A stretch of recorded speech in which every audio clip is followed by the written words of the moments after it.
오늘 하나님의 말씀은 고린도전서 7장 25절에서 40절 말씀입니다.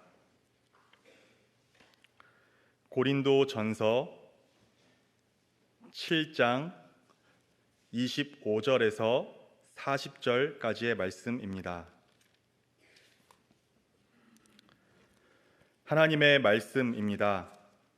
처녀에 대하여는 내가 주께 받은 계명이 없으되 주의 자비하심을 받아서 충성스러운 자가 된 내가 의견을 말하노니 내 생각에는 이것이 좋으니 곧 임박한 환난으로 말미암아 사람이 그냥 지내는 것이 좋으니라.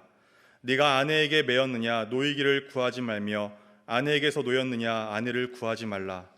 그러나 장가가도 죄 짓는 것이 아니요 처녀가 시집가도 죄 짓는 것이 아니로되 이런 이들은 육신에 고난이 있으리니 나는 너희를 아끼노라. 형제들아 내가 이 말을 하노니 그때가 단축하여진 고로 이후부터 안에 있는 자들은 없는 자 같이 하며 우는 자들은 울지 않는 자 같이 하며 기쁜 자들은 기쁘지 않은 자 같이 하며 매매하는 자들은 없는 자 같이 하며 세상 물건을 쓰는 자들은 다 쓰지 못하는 자 같이 하라. 이 세상의 외형은 지나감이니라. 너희가 염려 없기를 원하노라. 장가가지 않은 자는 주의를 염려하여 어찌하여야 주를 기쁘시게 할까 하되 장가간 자는 세상 일을 염려하여 어찌하여 아내를 기쁘게 할까 하여 마음이 갈라지며 시집가지 않은 자와 처녀는 주의 일을 염려하여 몸과 영을 다 거룩하게 하려 하되 시집간 자는 세상 일을 염려하여 어찌하여야 남편을 기쁘게 할까 하느니라. 내가 이것을 말함은 너희의 유익을 위함이요 너희에게 올무를 놓으려 함이 아니니 오직 너희로 하여금 이치에 합당하게 하여 흐트러짐이 없이 주를 섬기게 하려 함이라. 그러므로 만일 누가 자기의 약혼녀에 대한 행동이 합당하지 못한 줄로 생각할 때 그 약혼녀의 홍기도 지나고 그같이 할 필요가 있거든 원하는 대로 하라. 그것은 죄 짓는 것이 아니니 그들로 결혼하게 하라. 그러나 그가 마음을 정하고 또 부득이한 일도 없고 자기 뜻대로 할 권리가 있어서 그 약혼녀를 그대로 두기로 하여도 잘하는 것이니라. 그러므로 결혼하는 자도 잘하거니와 결혼하지 아니하는 자는 더 잘하는 것이니라. 아내는 그 남편이 살아있는 동안에 매여 있다가 남편이 죽으면 자유로워 자기 뜻대로 시집갈 것이나 주 안에서만 할 것이니라. 그러나 내 뜻에는 그냥 지내는 것이 더욱 복이 있으리로다. 나도 또한 하나님의 영을 받은 줄로 생각하노라. 아멘. 여러분들 반갑습니다. 연휴 잘 보내셨죠? 잘 못 보내셨나 보네요. 다시 한번 여쭤보겠습니다. 연휴 잘 보내셨죠? 지난주 목요일부터 어제까지 해서 굉장히 긴 연휴였고 또 먼 길을 다녀오신 분도 계실 텐데 서로 반갑다는 의미로 이제 앞뒤 좌우로 잘 오셨습니다 하고 인사 나누겠습니다. 잘 오셨습니다. 잘 오셨습니다. 한 번만 더 인사할게요. 그리스도의 신부로 살기 바랍니다. 그리스도의 신부로 살기 바랍니다. 아멘. 오늘은 그리스도의 신부로 사는 삶이라는 제목으로 함께 말씀을 좀 나누도록 하겠습니다. 여러분 혹시 지난주 수요 예배 설교 제목 기억나는 분 계십니까? 다들 아시는데 대답을 안 하시는 거죠? 여러분이 잘 기억을 하시겠지만 지난주의 설교 제목은 슬기로운 결혼 생활이었습니다. 지난주에는 우리가 이제 슬기로운 결혼 생활이라는 제목으로 이 성도의 올바른 결혼 생활은 어떤 건지에 대해서 좀 알아보고 이제 여기서 좀 더 나가서 이 본문은 단지 고린도 교회를 질책하기 위해서 작성한 것이 아닌 성도를 긍휼히 여겨서 그들을 바로 세우기 원하는 이 하나님의 마음이 있고 또 그래서 우리들 또한 이 은혜를 의지하면서 주님께 나아가야 한다는 것을 배웠죠. 오늘은 지난 시간에 이어서 역시나 결혼이라는 주제를 가지고 이제 나머지 7장 후반부를 좀 살펴보도록 하겠습니다. 본문에 앞서 제가 여러분께 먼저 두 가지 이야기를 좀 드리겠습니다. 여러분 혹시 3대 악처라는 말 들어본 적 있습니까? 다 있으시죠? 이 3대 악처라는 말은 이제 이 세상에서 아주 대표적으로 나쁜 3명의 아내를 말하는데 교회를 다니신 분들은 이 3대 악처 중에 욥의 아내가 포함이 된다라고 생각을 하는데 일반적으로 알려진 이 3대 악처는 소크라테스의 아내인 크산티페, 모차르트의 아내인 콘스탄트, 그리고 톨스토이의 아내인 소피아를 지칭합니다. 이 중에서 제가 소크라테스의 아내인 크산티페에 대한 이야기를 좀 드리겠습니다.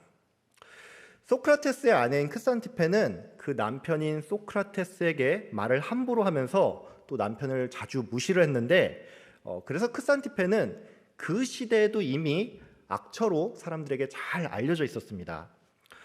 그런 이유로 어느 날 소크라테스의 제자들은 이제 소크라테스를 딱 찾아와서 이런 질문을 했다고 합니다. 스승님, 결혼을 하는 게 좋습니까? 안 하는 게 좋습니까? 이 질문에 소크라테스는 모두의 예상을 깨고 결혼은 하는 것이 좋네 라고 이렇게 답변을 했다고 합니다. 이 답변이 의아했던 제자들은 이제 소크라테스에게 왜 결혼을 하는 것이 좋습니까? 라고 다시 물었는데 소크라테스는 이에 좋은 아내를 만나면 삶이 행복해지고 나쁜 아내를 만나면 나처럼 철학자가 될 수 있기 때문이네 이렇게 대답을 했다고 합니다. 여러분은 방금 이 이야기를 들으면서 어떤 생각이 드셨습니까? 나도 좋은 철학자가 되기 위해서 나쁜 배우자를 만나야겠다 뭐 이런 생각을 하셨습니까? 예, 당연히 아니겠죠. 우리들은 이 이야기를 들으면서 대부분은 안 좋은 배우자를 만날 바에야 차라리 결혼을 하지 않는 게 좋겠다라는 그런 생각을 할 것입니다. 반면에 여러분이 이 이야기를 듣는다면 여러분의 생각이 조금 달라질 수 있습니다. 제가 예전에 그 한 영화제 시상식에서 이 어떤 배우의 수상소감을 들은 적이 있는데 그 배우가 이런 말을 하더라고요.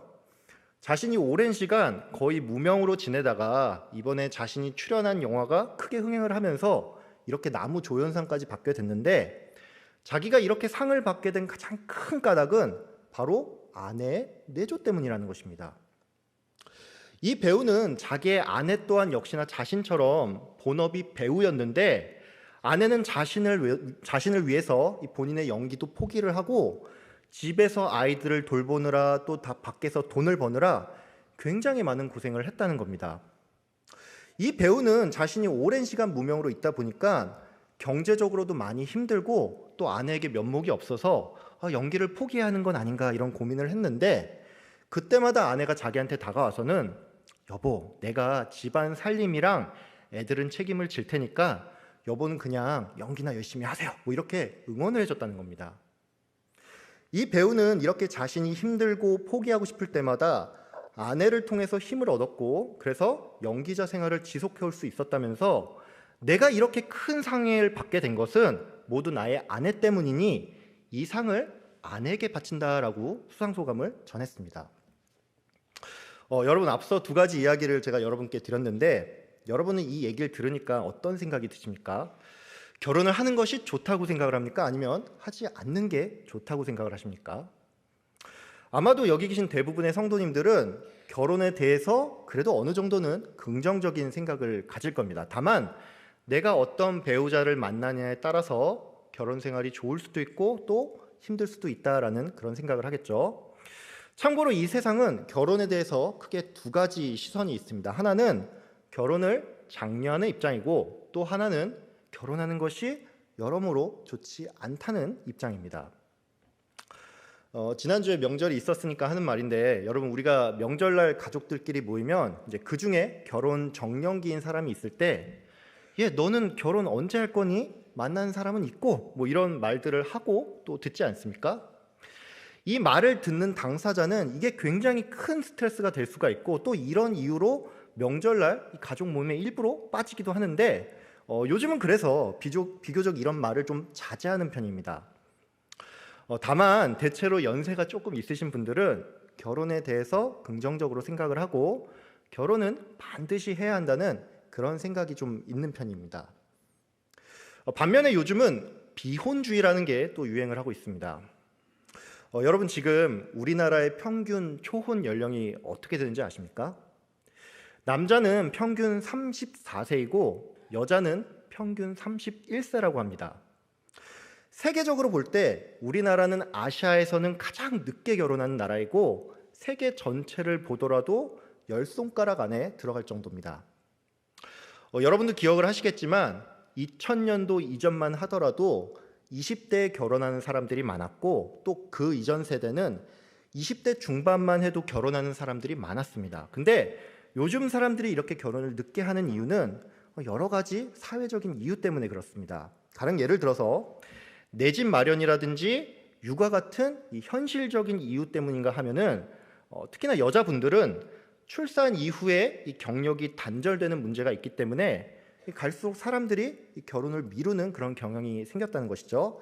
근데 이게 좀 더 심해지다 보니까 이제는 결혼하지 말아야 한다는 비혼주의가 이 젊은 사람들을 중심으로 유행할 정도가 됐습니다. 앞서 살펴본 것과 같이 세상은 이렇게 결혼에 대해서 장려하는 사람이 있는가 하면 또 아예 비혼주의처럼 결혼을 하지 말아야 한다는 입장도 있는데 여기 계신 우리 성도님들이 다 성도니까 이제 성경이 뭐라고 말을 하는지도 알아봐야겠죠. 성경은 결혼에 대해서 좋은 것으로 말하고 있는데 그 이유가 뭐냐면 하나님께서 인간을 창조하고 나서 인간에게 준 지상 명령이 생육하고 번성하라이기 때문입니다. 근데 여러분, 하나님께서 명령하신 이 생육하고 번성하라는 말은 우리가 결코 나의 어떤 욕심과 본능에 따라서 아무와 막 관계를 맺고 또 누구의 자녀인지도 모르는 그런 아이들을 막 낳으라는 말이 아닙니다. 이 생육하고 번성하라는 것은 한 사람이 역시나 한 사람을 만나서 결혼이라는 제도 안에서 이루어지는 것입니다. 창세기 2장은 그래서 이렇게 말을 합니다. 사람이 혼자 사는 것이 좋지 아니하니 내가 그를 위해 돕는 배필을 지으리라. 그러므로 사람이 그 아버지와 어머니를 떠나 그 아내와 합하여 한 몸이 될지니 그들의 육체가 하나됨이라. 즉 하나님은 사람이 독신으로 사는 것이 아닌 배우자를 만나서 그와 결혼 생활을 하며 그 안에서 생육하며 번성할 것을 우리에게 명령을 했다는 것이죠. 근데 성경이 이처럼 결혼을 장려한다는 것을 알고 보니까 오늘 우리가 읽은 이 고린도전서 7장은 어쩐지 좀 이상하게 느껴질 수가 있습니다. 왜냐하면 오늘 본문을 좀 읽다가 보면 결혼에 대해서 이 바울이 살짝 부정적인 느낌이 들기 때문입니다. 바울은 오늘 편지에서 결혼하는 자는 육신의 고난이 따를 것이다 라는 말을 하는가 하면 결혼한 자는 자신의 배우자를 기쁘게 하기 위하여 마음이 갈라지고 또 세상 일을 염려하게 된다라는 그런 말을 했습니다. 물론 바울은 결혼하는 게 죄가 아니며 결혼하는 것도 나름 잘하는 일이다라고 말을 하는데 문제는 그 이후에 다시 하지만 독신으로 사는 게 더 좋다고 말을 한다는 것이죠. 이것은 마치 한 6대4 정도의 느낌으로 결혼보다는 독신을 좀 더 지지하는 그런 느낌이 든다는 것입니다. 그럼 여러분, 바울은 정말로 독신을 권장하는, 즉 다른 말로 결혼에 대해서 조금 부정적인 시각을 가지고 이 편지를 쓴 걸까요? 여러분 궁금하시죠? 예. 오늘은 그래서 바울이 정말로 이걸 말하려고 했는지 이 관점에서 본문을 좀 살펴보겠습니다. 먼저 제가 25절을 읽어보겠습니다. 처녀에 대하여는 내가 주께 받은 계명이 없으되 주의 자비하심을 받아서 충성스러운 자가 된 내가 의견을 말하노니. 지난 시간에도 말씀을 드렸지만 고린도 전서는 7장부터 이 고린도 교회의 질문에 대한 바울의 답변으로 구성이 되어 있습니다.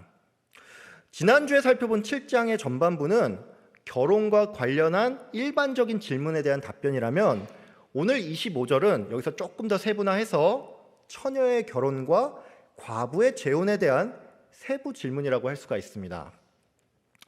오늘 이 25절을 보면 사도 바울이 처녀에 대해서 주께 받은 계명이 없다라는 말이 나오는데 어떤 사람들은 이 본문을 보면서 오늘 25절 이후에 나오는 모든 말들이 그냥 사도 바울 개인의 의견이다라고 주장을 하는데 여러분 참고로 이런 주장은 맞지 않는 주장입니다. 여러분, 주께 받은 계명이 없다라는 말은 예수님께서 처녀의 결혼에 대해서 직접적인 언급을 하지 않았고 단지 명문화된 계명이 없다는 것뿐이지 사도 바울의 답변이 그냥 개인의 사변이라는 말이 아닙니다. 이 문구와 관련해서 특별히 자유주의 계통의 신학자들은 성경이 전체가 다 영감이 된 것이 아닌 부분적으로 영감이 됐으며 일부는 그냥 사람의 말일 뿐이다 라고 주장을 하는데 여러분 이런 주장은 전적으로 틀린 말입니다. 바울은 자신의 이 말이 주의 자비하심을 받아서 충성스러운 자가 된 내가 의견을 말한다라고 했습니다. 또한 이후 40절에는 보면은 나도 또한 하나님의 영을 받은 줄로 생각하노라라는 말이 나오는데, 그러니까 이 말은 바울이 그냥 개인적인 생각을 편지로 남겼다는 게 아니라 사도로서 성령의 감동에 따라 편지를 썼다는 것입니다. 그렇기 때문에 우리는 오늘의 이 권면을 성령님께서 우리에게 주시는 그 권면으로 생각해야 한다는 것입니다. 바울은 자신의 말이 성령의 감동으로 전하는 것임을 먼저 확실히 한 뒤에 26절에서 임박한 환난으로 말미암아 사람이 그냥 지내는 것이 좋다라고 그렇게 말을 했습니다. 많은 분들은 이 26절을 보면서 그냥 지내는 것이 좋다라는 이 말을 독신을 지지하는 말로 우리가 생각을 할 수가 있는데, 사실 이 그냥 지내는 것이 좋다는 말은 원문에 더 충실하게 번역을 하면 사람이 현재의 상태 그대로 사는 게 좋다입니다. 즉 이 말은 바울이 독신을 권장한 게 아니라 내가 기혼이면 기혼인 채로 있고 미혼이면 미혼인 채로 있는 게 좋다는 말이죠. 근데 제가 이렇게 말씀을 드려도 그러면 미혼인 사람은 결혼을 안 하는 게 좋다는 말이니까 결국은 독신을 더 권장하는 거 아닙니까? 뭐 이렇게 생각을 할 수가 있는데, 그래서 우리가 오늘 본문에서 좀 주목할 부분은 이후 40절까지 이어지는 모든 바울의 권면이 임박한 환난을 전제로 하고 있다는 것입니다. 여러분, 그러면 이 임박한 환난은 무엇일까요? 이 임박한 환난은 이제 헬라어로 하면 에네스토산 아난켄인데, 이것은 현재의 고난으로도 번역을 할 수가 있고 또 다가올 고난으로도 번역을 할 수가 있습니다. 그래서 이 임박한 환난은 지금 당장 고린도 교인이 겪고 있는 고난이라고 볼 수 있는 동시에 예수님의 재림을 앞두고 성도가 당하게 될 이 말세의 환난으로도 볼 수가 있습니다. 여러분도 잘 아시는 것처럼 초대교회 성도들은 예수님의 재림이 자신들이 살아있을 때 임할 거라고 생각을 했습니다. 그래서 초대교회의 성도들은 지금 자신들이 받고 있는 고난도 언젠가는 끝이 날 거라는 그런 희망이 있었습니다. 초대교회 성도들은 자신의 신앙을 지키는 게 쉽지 않았습니다. 유대교에서 개종한 사람들은 유대인들로부터 핍박을 받았고, 이방 종교에서 개종한 사람들은 이방인들로부터 위협을 당했다는 것이죠. 또한 여러분이 잘 아는 것처럼 고린도 전서가 작성된 이후에 대략 10년 안에 이 로마에 의한 대대적인 기독교 박해가 일어났습니다. 그래서 이 임박한 환난이라는 것은 적어도 그 시대의 성도들이 느끼는 바로는 예수님의 재림을 앞두고 일어나는 말세의 환난이었다는 것입니다. 근데 이런 이유 때문에 어떤 사람들은 사도 바울의 이러한 권면을 좀 비웃습니다. 왜 비웃냐 하면 결국에는 2000년이 넘는 시간 동안 예수님이 오지 않았기 때문입니다. 그래서 이 사람들은 성경은 전체가 영감이 된 게 아니고 바울은 그냥 자기 생각을 여기 적은 것 뿐이니까 이 본문은 지금 시대와는 맞지 않아, 이렇게 주장을 하는데, 여러분 누누이 말씀드리지만 이런 주장은 잘못된 주장입니다. 우리는 보통 임박한 환난이라고 하면 말세를 떠올리고, 이 말세는 요한계시록이나 이 다니엘서에서 묘사를 하는 이 어떤 특정한 시기라고 우리가 생각하는 경향이 있는데, 여러분 정확히 말해서 이 말세라는 것은 예수님의 승천 이후 재림 전까지의 모든 시간을 의미합니다. 그렇기 때문에 이 임박한 환난을 우리는 단지 역사적인 시각이 아닌 영적인 시각으로 봐야 한다는 것입니다. 여러분, 우리는 지금 충분히 말세와 같은 시대를 살고 있습니다. 세계적인 관점으로 보면 세계 곳곳에 기근과 지진과 전쟁이 끊이지 않고 경제적인 대공황이나 코로나 같은 전염병의 창궐처럼 이 말세의 징조는 늘 있어 왔고 지금도 있습니다. 무엇보다 우리가 기억할 것은 하나님의 시간은 우리의 개념과는 다르다는 것입니다. 우리는 길어야 100년이 안 되는 짧은 시간을 이 땅에서 살다가 가지만 하나님께는 하루가 1000년 같고 1000년이 하루와 같죠. 그렇기 때문에 임박한 환난을 전제로 작성된 이 편지는 분명히 시대적인 특성도 있지만 그 핵심 메시지는 오늘날에도 여전히 유효하다는 것입니다. 바울은 27절과 28절에서 임박한 환난을 대비하여 이미 결혼한 자는 이혼하지 말고 또 이혼을 해서 독신이 된 자는 굳이 또 결혼을 할 필요가 없다라고 말을 했습니다.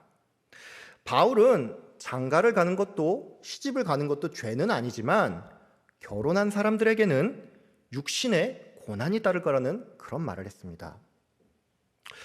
여기 계신 많은 성도님들은 이 28절의 후반부를 보면서 나도 모르게 고개를 좀 끄덕일 수가 있습니다.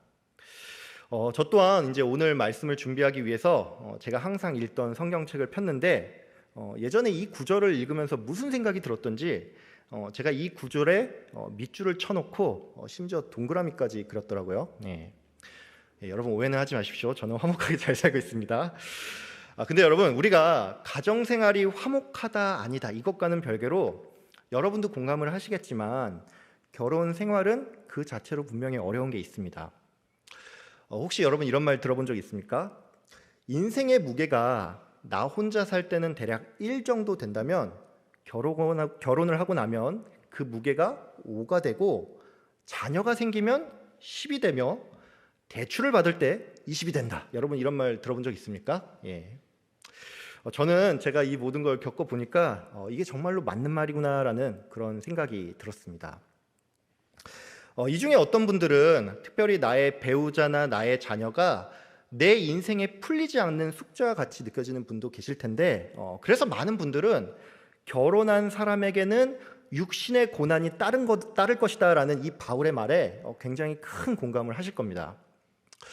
근데 여러분 이 바울의 말은 단지 결혼 생활이 좀 어렵다는 것을 알려주기 위해서 쓴 말이 아닙니다.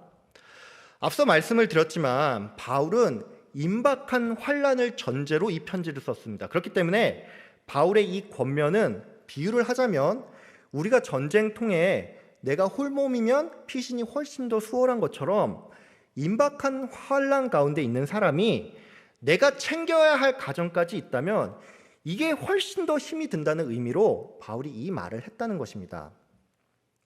바울은 이후에 임박한 환난을 전제로 이 세상이 곧 지나갈 것이니 안에 있는 자들은 없는 자처럼 살고 우는 자들은 울지 말며 기쁜 자들은 기뻐하지 말고 물건을 산 자는 그것을 가지고 있지 않은 것처럼 살기를 권했습니다.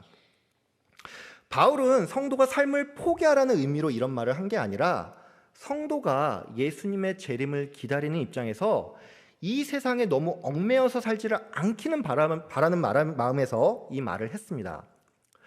바울은 이어서 결혼한 사람은 자기의 배우자를 기쁘게 하는 데 관심이 많고 그래서 세상 일에 여러 가지 염려가 생길 수밖에 없지만 결혼하지 않은 사람은 주를 기쁘시게 하는 데 관심이 많고 염려를 해도 주의 일을 가지고 염려할 수 있다라고 말을 했습니다. 바울은 비록 자신이 이렇게 말은 했지만 이것은 너희들을 올무에 걸려서 넘어지게 하려는 것이 아닌 각자의 상황에 따라서 이치에 맞게 살며 흔들림 없이 주를 섬기게 하기 위함이라고 말을 했습니다. 바울은 이런 대원칙 아래 처녀 딸을 둔 부모와 과부에게도 권면을 하는데 역시나 결혼을 하는 것이 잘못이 아니고 또 잘하는 일이라고 하면서도 지금 임박한 환난을 고려할 때 결혼하지 않는 것이 더 나은 선택이라고 말을 했습니다. 방금 전까지 이제 오늘 본문 전체를 살펴봤는데 많은 분들은 바울의 이 권면을 보면서 전쟁통에도 결혼할 사람은 다 하던데 사도 바울은 아무리 봐도 독신을 조금 더 지지하는 것 같다 뭐 이렇게 생각을 할 수가 있습니다. 근데 여러분 바울은 절대 독신을 지지하는 사람이 아닙니다. 바울은 디모데전서 4장에서 양심의 화인을 맞아서 외식하고 거짓말하는 자들이 혼인을 금한다라고 했습니다. 여러분 이 말이 무슨 말이죠? 혼인을 금하는 자들은 거짓말하고 외식하는 자요 양심의 화인을 맞은 자라는 것이죠. 즉 이 말은 바울이 절대로 독신을 지지하는 사람이 아니라는 것입니다. 여러분 그러면 왜 우리는 이 본문을 읽으면서 바울이 독신을 지지하는 것처럼 느낄까요? 이것은 앞서도 살펴봤지만 바울이 이 고린도 교회에 임박한 환난을 생각을 해서 성도를 아끼는 마음으로 이 말을 했기 때문입니다. 근데 제가 이렇게 말씀을 드리면 그러면 이 오늘 바울의 이 권면은 특수한 상황을 전제로 하는 거니까 지금 이 시대에는 적용하기에 좀 무리가 있겠네요. 뭐 이렇게 반문을 할 수가 있는데 여러분, 이 본문은 단지 결혼에 대한 사도 바울의 관점을 보여주는 것이 이 본문의 핵심이 아닙니다. 여러분, 만약 정말로 이 본문이 단지 결혼을 하는 게 좋은 건지 아닌 건지 이에 대한 설명이 다고 이게 오늘 본문의 포인트라면 우리는 이 본문을 통해서 사실 별다른 교훈을 얻을 수가 없습니다. 여러분, 오늘 이 본문은 우리가 결혼을 하는 게 좋은가 나쁜가 이것을 가르치는 본문이 아닙니다. 우리는 오늘 이 본문을 통해서 고린도전서 전체에 걸쳐서 나타나는 이 바울의 공통적인 관심사와 성도를 향한 요청을 발견을 해야 하는데, 이 요청은 무엇이냐면 바로 성도가 성도답게, 즉 하나님의 영광을 위해서 살아야 한다는 것입니다. 여러분, 그런 의미에서 말씀을 드렸는데, 여러분이 결혼을 했든지 안 했든지 내가 그리스도의 신부라는 사실을 늘 기억하면서 살길 바랍니다. 여러분, 오늘 본문 35절에 보면은 바울이 전하고자 하는 핵심이 무엇인지 아주 명확하게 나옵니다. 바울은 35절에서 내가 이것을 말함은 너희의 유익을 위함이요 너희에게 올무를 놓으려 함이 아니니 오직 너희로 하여금 이치에 합당하게 하여 흐트러짐 없이 주를 섬기게 하려 합니다. 여러분, 바울은 자신의 권면으로 성도들이 시험에 들지 않길 바랬습니다. 바울은 임박한 환난의 상황에서 성도의 유익을 생각해서 이 편지를 썼고 그마저도 이치에 합당하게 하라고 했는데, 이 말은 사람마다 상황과 형편이 다 다르니까 결혼하는 것이 유익인 자는 결혼을 하고 결혼하지 않는 게 유익이면 그렇게 하라는 것입니다. 즉 바울의 관심사는 네가 결혼을 하냐 안 하냐 이게 아니라 우리가 어느 형편에 있든지 흐트러짐 없이 주를 섬기는 이것이 가장 중요하다는 것입니다. 여러분 지금 무엇에 초점을 맞추면서 살고 있습니까? 혹시 여러분은 나의 배우자를 기쁘게 하는 일에 나의 마음이 팔려 있지 않습니까? 여러분, 근데 이 말이 조금 와닿지 않을 수 있으니까 제가 말을 조금 바꿔서 질문을 하겠습니다. 여러분, 여러분들 중에 혹시 내 배우자의 눈치를 항상 살피면서 사는 분들 없습니까? 혹시 찔린 분들 안 계시죠? 어떤 분들은 저의 이 질문 앞에 아유, 강도사님, 저는 제 배우자 눈치 보면서 살지 않아요. 뭐 이렇게 당당하게 대답하는 분도 분명히 계실 겁니다.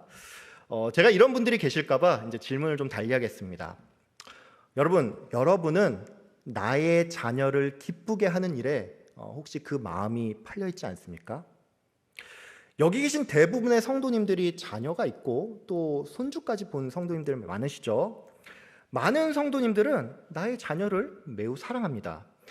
그래서 보통 우리가 여러분의 자녀와 여러분의 남편이 물에 빠졌을 때 구명조끼가 하나밖에 없다면 이것을 누구를 위해 쓰겠습니까? 라는 그런 질문을 받을 때 우리는 100이면 100, 내 자녀를 위해서 쓰겠다라고 말을 합니다. 그러면서 내 남편은 알아서 밖으로 잘 나올 겁니다. 뭐 이렇게 말을 하죠. 신혼 가정을 제외하고는 내 아내나 남편을 위해서 나의 목숨을 바칠 수 있다. 뭐 이렇게 말을 하는 사람이 별로 없는데, 내 자녀를 위해서는 내 목숨이 아깝지 않다라고 말하는 사람이 많습니다. 여러분, 그렇습니다. 우리는 내가 형편만 된다면 늘 자녀에게 무언가 도움을 주며 기쁨이 되기를 원하고, 내가 만약에 형편이 어렵더라도 자녀에게 짐이 되거나 또는 손을 벌리는 일을 죽기보다 싫어합니다. 이게 부모의 마음이죠. 물론 우리가 이렇게 자녀를 사랑하는 것은 어떻게 보면 당연한 일인데, 문제는 이게 지나쳐서 때로는 우리가 나도 모르는 사이에 나의 자녀를 하나님보다 우선으로 두는 경우가 있다는 것입니다. 이와 관련해서 제 이야기를 하나 좀 드리겠습니다. 제가 청년 시절에 이제 군대를 다녀오고 나서 그때 제가 청년부 소속으로 이 고등부 교사를 맡았습니다. 저는 제가 이제 고등부 교사가 됐을 때 그때 나이가 25밖에 안 됐거든요. 그래서 고3반을 맡기에는 좀 부담이 돼서 고등학교 1학년 반을 맡았습니다. 여러분도 잘 아시겠지만 주일학교는 1월부터 새로운 학기가 시작이 되잖아요. 그래서 제가 주일학교 이제 학기가 처음 시작이 됐을 때 저희 반에 이 5명의 아이들을 배정을 받아서 학기를 시작했는데, 문제는 3월이 되면서 이제 학교가 개학을 하니까 갑자기 5명의 아이들 중에 이 3명의 아이들이 예배를 참석하지 않는 것이었습니다. 저는 그래서 이 친구들이 이제 한두 주면 모를까 계속해서 안 나오니까 이제 주일날 전화를 했는데, 이 친구들이 뭐 요즘 말로 하면 이제 중2병을 벗어난 지 얼마 안 돼서인지 모르겠는데 전화를 해도 도무지 받지를 않고 이 문자를 보내도 답을 안 하는 겁니다. 그래서 제가 답답한 마음에 이제 교육자분에게 물어서 그 집 부모님들의 연락처를 알아내서 딱 전화를 드렸거든요. 근데 그 부모님 중에 한 분이 저한테 이런 말을 하는 겁니다. 선생님, 앞으로는 주일날 애들한테 전화하지 마세요. 얘네들 다 친구인데 지금 학원에 있어서 전화 받지 못할 겁니다 라고 이렇게 대답을 하더라고요. 저는 이 말을 듣고 나서 좀 놀라서 주일인데도 학원을 한다고요? 이렇게 되물었는데 그 어머님이 요즘은 주일에도 학원을 다 연다는 것입니다.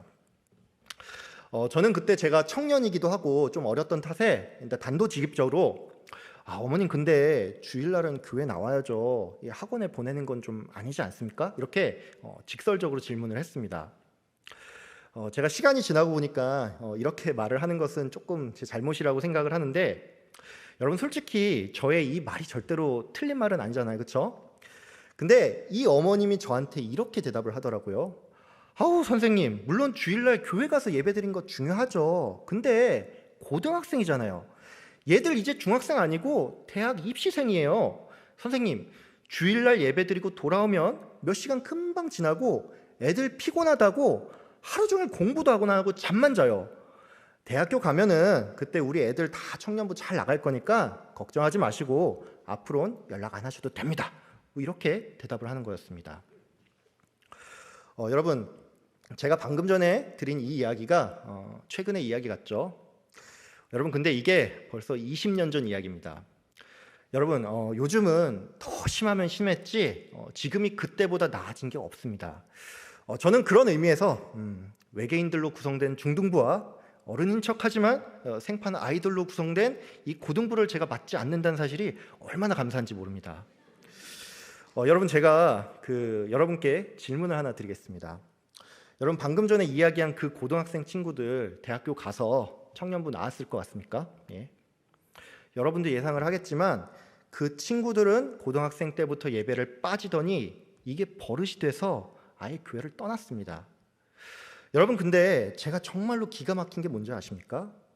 그때 저랑 통화를 했던 그 어머님 중에 한 분이 나중에 시간이 지나서 애가 대학생이 됐을 때 이 교회에 제출한 기도 제목을 보니까 자기 자녀가 교회에 잘 나오면 좋겠다는 이런 기도 제목을 제출을 하더라고요. 여러분, 물론 저도 부모된 입장에서 자녀의 구원이 정말로 중요하니까 이런 기도 제목 내놓을 수 있고, 또 그 성도님이 시간이 조금 지나서 변했을 수도 있죠. 하지만 저는 그때 제가 어려서 그랬을 수도 있지만 이 성도님이 결국엔 하나님보다 자녀를 더 사랑하기 때문에 어떤 날은 예배를 타협을 하면서도 내 자녀의 구원은 소중하니까 이런 기도 제목을 내놨구나, 이런 생각밖에 들지 않았습니다. 여러분, 우리가 내 배우자나 내 자녀 또는 그게 무엇이라도 하나님보다 더 사랑하는 것이 있다면 이것은 우리가 내가 그리스도의 신부라는 사실을 잊고 사는 것입니다. 여러분, 여러분에게 있어서 가장 큰 관심사는 무엇입니까? 내 가정이, 나의 사업이 혹시 여러분의 가장 큰 관심사는 아닙니까? 여러분, 혹시 나의 취미 생활과 행복을 나의 가장 우선순위로 두면서 살고 있지는 않습니까? 여러분, 그렇다면 우리는 지금 나의 신분이 그리스도의 신부라는 사실을 잊고 사는 것입니다. 여러분 모두 내가 그리스도의 신부임을 늘 기억하면서 살기 바랍니다. 내가 그리스도의 신부라는 사실은 결혼한 사람이 자기 배우자의 기쁨을 위해서 노력을 하는 것처럼 우리가 성도로서 하나님을 기쁘시게 하는 일에 내 모든 마음을 집중해야 한다는 것입니다. 여러분, 바울은 이 결혼의 문제에 대해서 내가 이것을 말함은 너희가 흐트러짐 없이 주를 섬기게 하려 함이라 라고 말을 했습니다. 바울은 이런 한결같은 관점에서 고린도 교인들의 질문에 답을 했고, 우상에게 바친 제물을 먹어도 되는지에 대한 질문에 대해서도 네가 먹든지 마시든지 무엇을 하든지 다 하나님의 영광을 위하여 하라라고 이렇게 말씀했습니다. 여러분, 그렇습니다. 우리는 모두 그리스도의 신부입니다. 그러니까 여러분 모두 나의 본분을 기억하면서 하나님의 영광을 위해서 살아가는 여러분 다 되길 바랍니다. 어느 상황과 형편에 있든지 주님을 생각하면서 또 나의 신랑 되신 주님을 통해서 이 세상이 줄 수 없는 큰 기쁨 가운데 살아가는 여러분 되시길 주의 이름으로 축복하며 기도합니다. 기도하겠습니다. 거룩하고 자비로우신 하나님 아버지, 감사합니다. 오늘 고린도전서 7장의 말씀을 통하여서 우리가 성도로서 다른 무엇보다 내가 그리스도의 신부라는 사실을 깨닫게 하여 주심 감사합니다. 하나님, 우리가 살면서 하나님보다 더 사랑하고 우선시하는 것 있다면 하나님 아버지, 그 생각을 내려놓고 나의 본분이 무엇인지 늘 생각하며 사는 우리들 모두 될 수 있도록 주님 인도하여 주시옵소서. 또한 내가 그리스도의 신부로서 신랑 되신 예수님을 통해 온전한 참 기쁨을 누리며 사는 우리 모든 성도님들 될 수 있도록 주님 인도하여 주시옵소서. 감사드리며 예수님의 이름으로 기도하였습니다. 아멘.